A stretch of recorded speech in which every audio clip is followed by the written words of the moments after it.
مور او پلار دړنه دوا وباسئ نیکبختو دا نعمت بیا نه راځي قسم په خدای که دا نعمت بیا راغی مور د جم دی او پلار د جم دی ماښام ماسخوتن وله په اوږو لاس کېده ځان ته مه خفه کوه په معمولي خبره باندې که هغه د نه خفۍ رضا ساته ځان مه دوکه کوه ګورې مه کوه آخرت دله را روان دی دې مور تا ته ډېرې دعاګانې کړي دي دوی پلار تاله ډېرې لالې رامې کړي دي پته به راته ولګي ته پلار یې که نه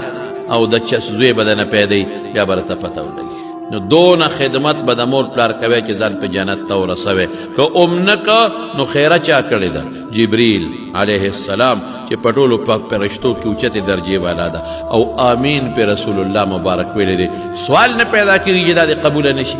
دا خیره قبوله ده غر کې دونه خدمت به کوی چې د مور او پلار د خدمت په وجه ځان جنت ته ورسوی او که مو نه کړ نو غر کې او تباه ده جبریل خیره کړې ده او رسول الله پې دعا ویلې او په منبر یې ویلې